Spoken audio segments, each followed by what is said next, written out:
What's going on, Denfolk, and welcome back to DSG. And today we're going to be just recapping the whole Fireside chat that the devs did over on Cozy's channel. And just my initial impressions, they actually said more things than I thought they were going to say, especially like, for instance, in the club Conquest defenses. That was kind of a cool mechanic they're talking about. And also the whole Raya and the Dragon. I know that's a new Pixar movie coming out, so that was also a very interesting thing they did, and actually talked about it, and actually did some concept art. So that was kind of cool. So overall, I was a bit more surprised with the actual stuff they're going to divulge. I thought it was just going to be more of like, what's your favorite color? No, what's your favorite color? My favorite color is blue. That type of stuff. So I thought it was gonna be something like that, but they actually did more like, they actually went more in depth than I thought they were going to. So I was really happy about that. Of course, it wasn't 100% everything that we wanted to ask got answered, but they did go through some good points. It was pretty well structured. They did go through things pretty clearly. So I was pretty happy about that overall. So I have a couple points here. We're just gonna go through them real quick and let's just pop them out. So the first thing is, and I think one thing we've always been wondering, Cozy is not officially an employee of Glue. He's not an employee of Glue, but they were definitely fanboying over Cozy. I mean, I don't blame them, of course. He's the biggest content creator out there, so, and they just want to talk to him and all the cool content stuff that he's made so far. That was one of the funny things in the beginning that they talked about, and he's not an employee of Glue, so we don't have to worry anymore. Number two, the dev team is talking about PvP stuff. So that was about one of the first things they talked about, was working and improving on PvP. They want to add leaderboards, live PvP, live op PvP, meaning when you can challenge someone like on your friends list or someone along the lines where it's more organized, instead of just you go in and hopefully you play against your friend if you guys try and press the button at the same time. Number two here is going to be limited PvP events.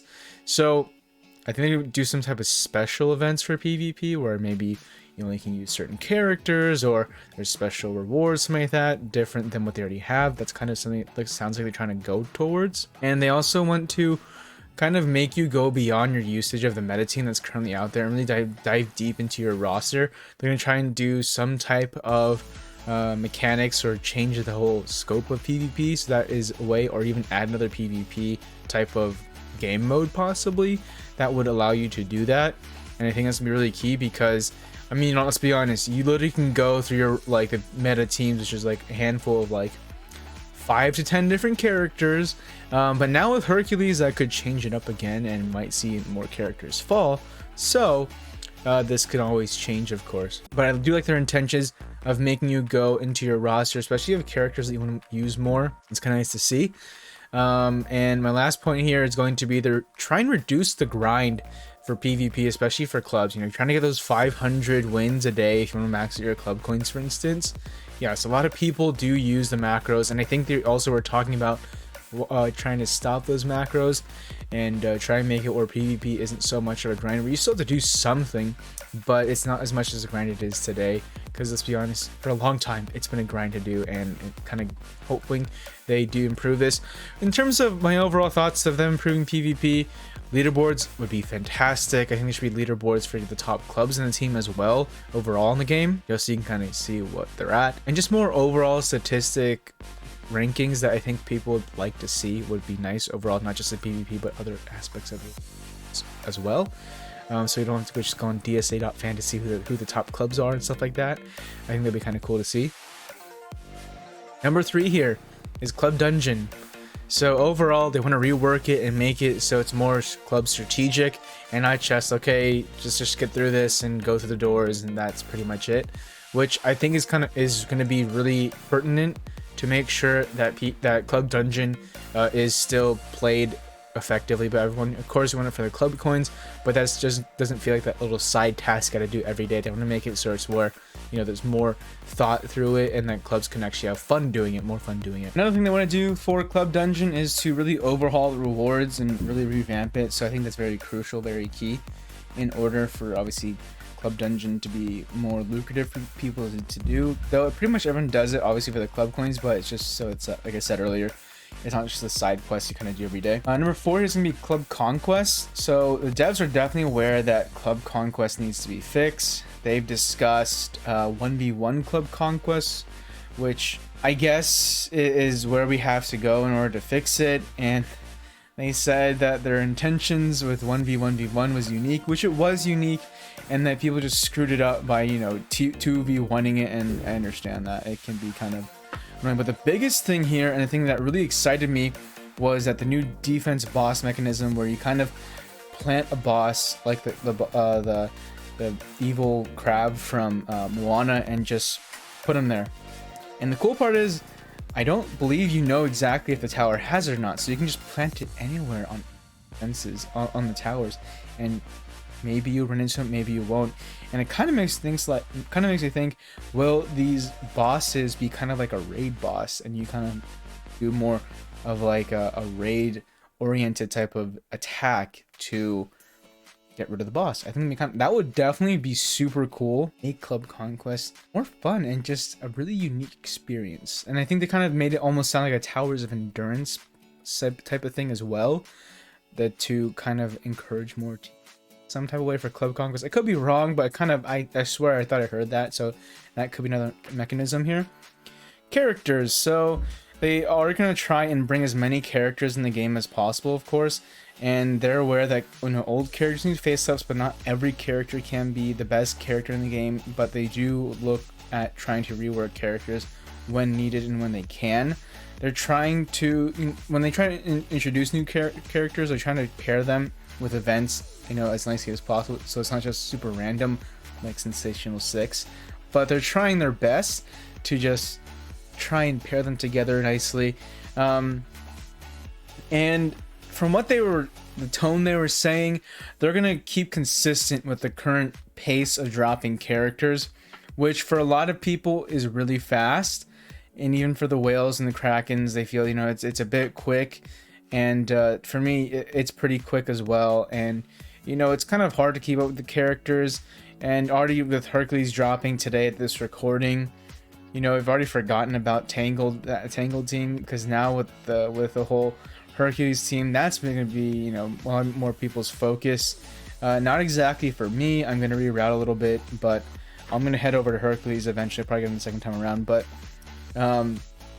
they do have intentions to bring more Disney Afternoon cartoon characters, such as probably Toonspin, Buzz Lightyear Star Command, Chip 'n Dale Rescue Rangers, and they also want to bring like more Disney park characters, possibly such as Madame Yoda, Splash Mountain, Tiki Birds. Maybe that's something I just thought of as well, and maybe the Small World like little animatronics as well. They're thinking about stuff like that, or they're kind of more like Spellbound and more of like the theme park centric rides. For instance, they're going to be possibly more spell centric, because, you know, some of the parts of those rides, you obviously can't make them characters. Like, I don't know, something for Space Mountain is probably going to be a spell, not a character, so that would make sense. And they're also trying to make more character animations between two characters, similar to Flynn and Rapunzel's mechanism with the pan. That's kind of what they're trying to do for the characters. So overall, for the characters, you know, I wasn't surprised. Obviously, they also discussed, like, you know, they have a big IP. Disney has so many licenses and just characters in general that they can bring into the game, that they kind of want to take advantage. So if they were to slow down, and I understand it would be a long time till we get a lot of these characters as well. So I understand why they have a pretty upbeat pace in terms of bringing characters to the game.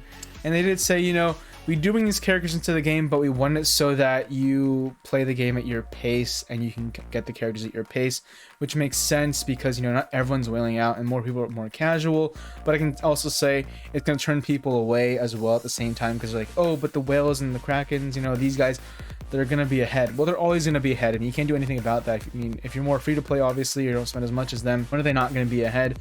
So it's just something I think people just have to deal with and just understand it's going to be part of the game, so you can't really do anything about it and just somewhat accept it. Or you can just leave the game altogether. That's totally your choice. But next thing is they're trying to do club adjustments. I know that people like rogue leaders or co-leaders, rogue co-leaders that kind of have, I believe, the exact same powers as leaders. They're trying to do like sergeant roles so that you know, in case there's a rogue co-leader, none of this stuff gets messed up. I've experienced that where there's a rogue co-leader and just kind of went wonky. And luckily now they're trying to think about putting in just like sergeants or lieutenants in the game. I think lieutenant's kind of a cooler title. They would basically be the ones to be able to set defenses, but not necessarily kick you out of the club, for instance. I think it's kind of something that they're trying to look forward. But more quality of life type of changes. They want to do more environments and sceneries, like in PvP. They have like a Steamboat Mickey, for instance. They're trying to put that in other parts of the game as well. They're trying to update the graphics overall in the game, which I think is really cool, because if they can update the graphics, if they think they need to update the graphics, which I don't think they don't, because the graphics are really nice right now, but even though they don't need to and they're thinking about it, that's fantastic. It's a thing definitely about keeping the game at the top of the line as much as possible, which I'm really happy about. They did talk about bug fixes, and bug fixes, you know, they're trying to get to them, but there's, you know, a lot, and they can only fix so many at one time. So they are getting to it, but they do know, you know, if I fix this thing, it's going to destroy one character or something like that. So they know if they fix one thing, it could actually destroy a whole set of characters or a whole part of the game. So they're very cautious about bug fixes, but they know it's needed, and they're getting on top of it, but at the same time they're very cautious of doing it. It's not like, you know, the top of the line thing. If it's like more of like a game destroying bug, for instance, like the game won't load, they're gonna fix it right away. But if it's like, you know, Honey Lemon's passive not activating or something like that, they're gonna hold that on the back burner for a little bit. So they're gonna try and add more rune mechanics in the game where you can get more runes. And I'm glad we talked about this. It's not ruins. This is a ruin, okay? This right here, this is a ruin. R-U-I-N. These are runes. R-U-S. So we finally, you know, get that water there. Runes. Runes, they're going to try and make more mechanics to let you get more runes in the game, which I think is pretty awesome, because we are getting of them for sure. They talked about, I believe they were popping ideas about like the Snow White and the Seven Dwarves, like mine runes, which I think would be super cool. But if that means I have to gear tier 8 those guys and everything, I will totally do it. I will do it just so I can get those runes passively.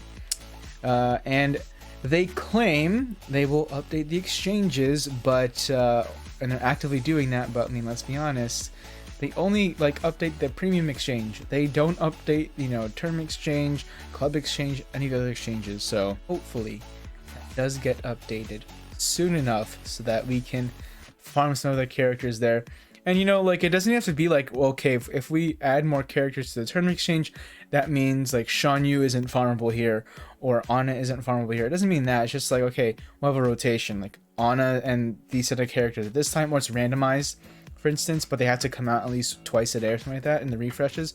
So I think that would be kind of a good push for them to do in order to, you know, keep the refreshes, I mean, keep the exchanges fresh, and just add characters periodically. They don't take out, you know, too many or at all, really. They just kind of add characters that are needed, because that's going to especially help like the newer players who need like a lot of sources, who acquire sources tournament coins and they want to spend it effectively. That's a way to do it as well. Last thing here, skins with possible modifiers. So I think it's kind of cool if they had skins with possible modifiers, only if the skins were also farmable, because if they're not, it's going to greatly benefit obviously those who spend in the game. And that's kind of where I draw the line, because if it's only a mechanic where people who pay can obviously benefit, then obviously it's a disadvantage to a lot of the free-to-play community. Because yes, getting a gear tier 8 character for a whale won't take as long as a free-to-play player, but at least the free-to-play player has the opportunity to get it. For instance, a skin, if it's purchase only, then obviously the free-to-play player will be at a disadvantage. And that's where I draw the line of that, and I hope nothing like that comes into the game. Lastly here, spells. Their intentions are iconic, but not character-worthy moments in films and TV series. So we see this a lot with like Honeypot, for instance. Honeypot can't be a character. Honeypot's not in the game yet, but for instance, that's one as well. Hammy's, like, what is it? the guy from Wreck-It Ralph, his hammer, Golden Hammer. Obviously, Golden Hammer can't be a character, but it became a spell. So those, along the lines of what they're trying to do. And it sounds like they do want to bring more spells in the game, but they know when they bring in spells, it almost breaks the game almost, and people just abuse the spell if it's really good. So they're kind of aware of that, and they're trying to, keep that under wraps, but they are considering, bringing more spells into the game. And they want to bring in more theme park themed spells into the game. So they'll be doing that probably in the near future once they do more balancing. They've already nerfed Fairy Slumber, so there's not much you can do at this point. You pretty much nerf every single spell. So I think you can start bringing them in. But in closing, guys, I think the Fireside chat was good. I would just like to see the devs reach out to, other content creators as well to do something like this, because I think with other content creators you do also get different perspectives on the game and different questions will be asked. Anyways, guys, let me know down below what you guys thought about it. Were you guys expecting more? Were you guys surprised about what you guys heard? What stuck out to you more? If you haven't done so yet, definitely hit the like button and subscribe, as well as we are on our way to 300 subscribers on this channel. Anyways, guys, thank you so much, and I will see you guys in the next video. Have a good one.